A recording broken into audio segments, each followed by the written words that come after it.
Bonjour et bienvenue sur la nouvelle vidéo d'analyse des cryptos. On analyse tout de suite le Bitcoin, le King, puisque aujourd'hui il n'y a que lui qu'il faut regarder, en tout cas à mon humble avis, pour savoir vers où on se dirige au niveau du marché des cryptos.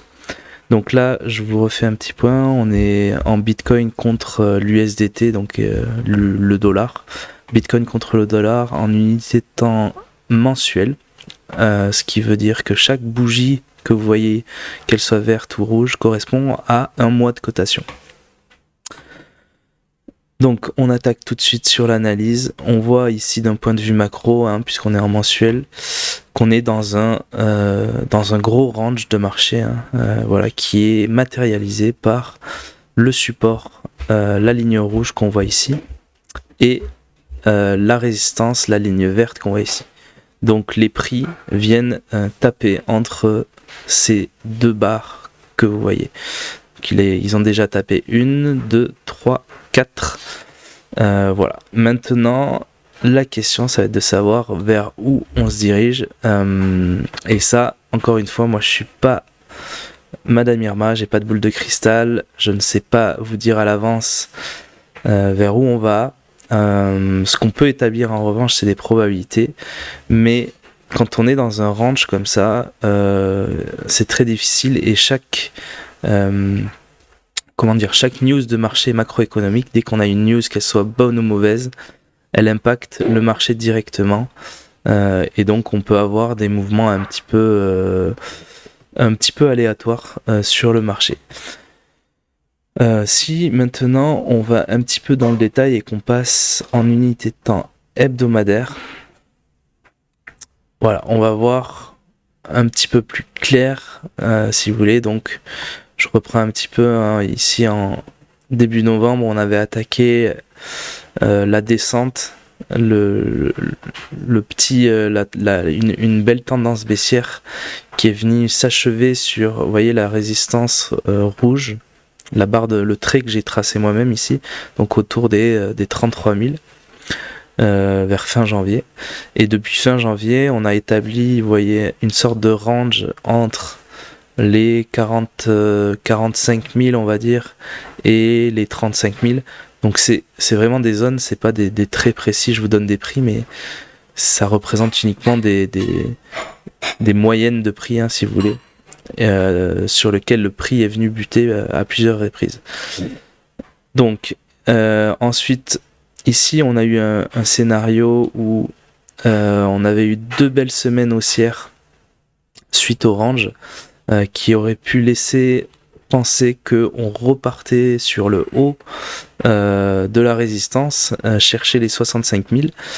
Mais finalement, on est venu buter ici sur une autre résistance qu'on peut établir ici aussi, vous voyez, hop, si je peux vous tracer le trait. Voilà, on avait cassé on peut même voir un petit peu plus clair en journalier. Je vais passer en journalier maintenant. Vous voyez, ici on avait tracé une belle droite de résistance en bleu et on était venu casser en journalier cette belle droite, mais finalement on avait consolidé un petit peu ici et on n'avait pas réussi à passer cette résistance au niveau des 47 000. Et là depuis quelques 2-3 semaines, on revient sur les 40 000 $.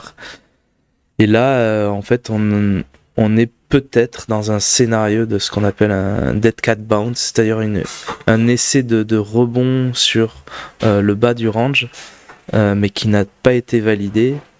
Et on peut très bien revenir toucher donc les 35 000, venir consolider ici, et donc le scénario baissier, c'est celui-là. Donc on vient de tester ici on reconsolide un petit peu, on revient un petit peu plus bas encore sur vraiment le niveau des 34 000, et là hop, on peut casser. Ça, ce gros signal là, si jamais on a une validation en hebdomadaire et même mensuel, ce serait encore mieux. On pourra établir le fait qu'on rentre dans un marché baissier sur le marché crypto, en tout cas sur le Bitcoin, et plus largement, à mon humble avis, sur le marché crypto. Voilà, donc ça c'est un scénario. C'est pas, j'ai pas de probabilité d'occurrence sur ce scénario. Aujourd'hui, pour moi, c'est tout à fait possible que ça remonte, mais je vais en reparler à la fin de cette vidéo. Je vais maintenant passer sur le second scénario possible.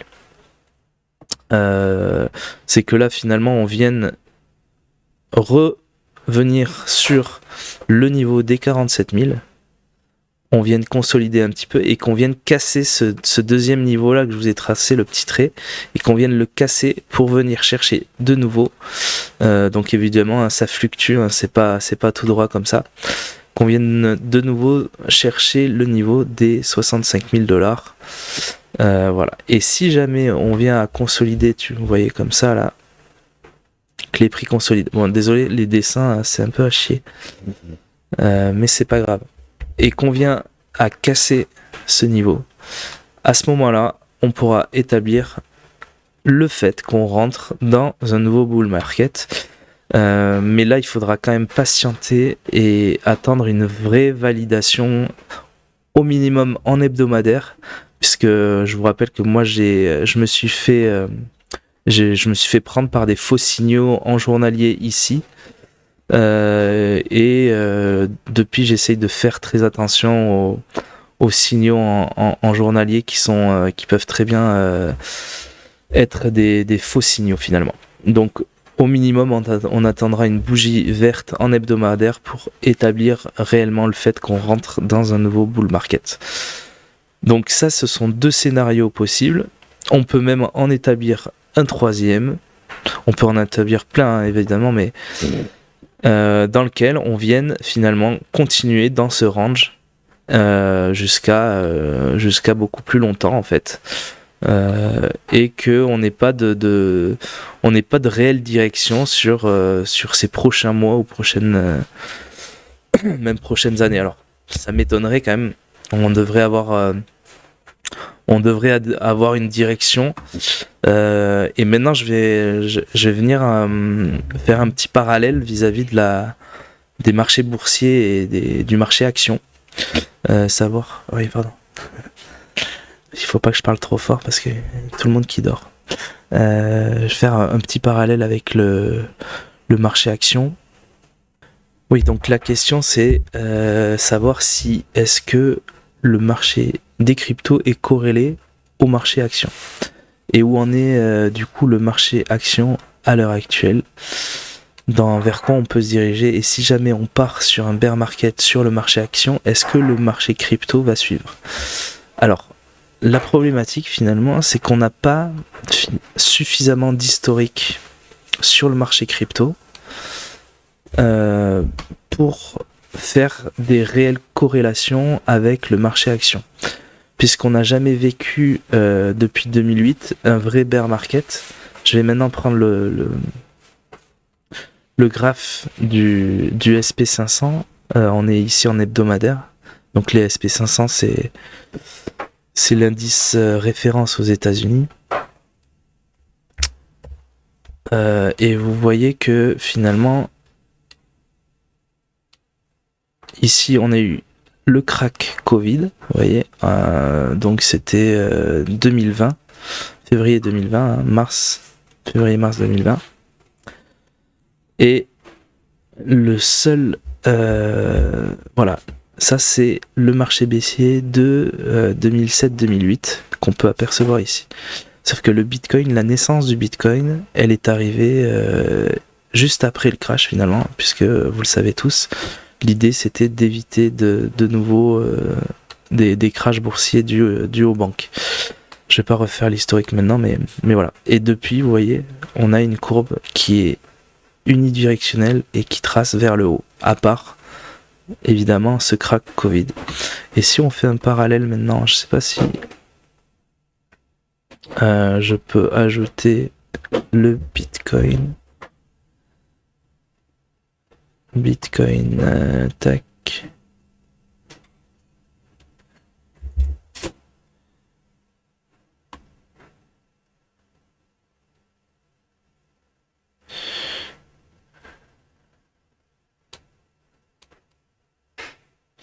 Alors évidemment, vous voyez que en termes de performance,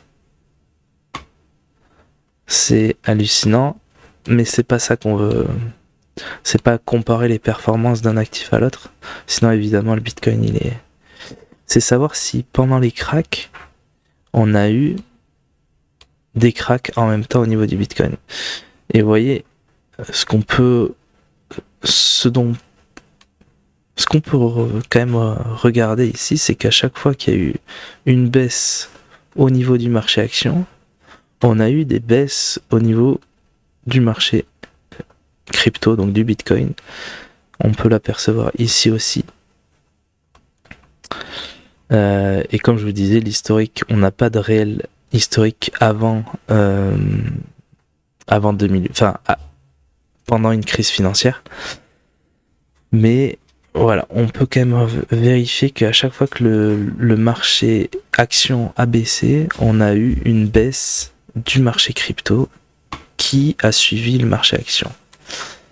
Alors, maintenant, parce qu'on parle beaucoup de corrélation entre le marché, entre le Bitcoin et qui est le nouvel or, le nouvel or. Pour l'instant, moi, je ne ferai pas du tout cette corrélation et je préfère prendre vraiment le marché action en référence. Et ça veut dire que si... Maintenant, je vais enlever le Bitcoin là, parce que voilà, sinon c'est un peu... Ça veut dire que au niveau du marché action, là, on est rentré dans une sorte de range, mais que si on vient à casser cette résistance-là,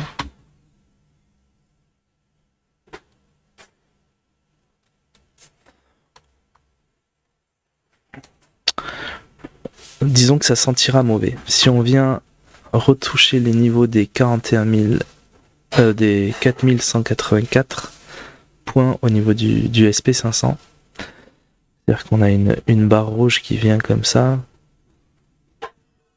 et que là on vient à casser avec une belle validation en hebdomadaire, on peut sensiblement parler qu'on rentrerait dans en tout cas une belle correction de marché sur le marché action, et on peut penser que le marché crypto suivrait donc sensiblement le marché action. C'est pour ça qu'il faut rester, pour moi, très prudent et bien regarder l'indice SP500, l'indice Nasdaq, puisque ça reste les référents, hein, les indices de référence. Et que selon moi en tout cas, et avec le peu d'historique qu'on a en tout cas, si le marché action venait à clairement chuter, et bien tout simplement le marché crypto suivrait. Voilà pour ma petite analyse macro. J'espère que ça vous a plu. N'hésitez pas à me mettre un petit commentaire et à mettre un like si vous avez apprécié la vidéo. Sur ce, je vous souhaite une très bonne soirée, je vous souhaite un très bon week-end. Ciao ciao.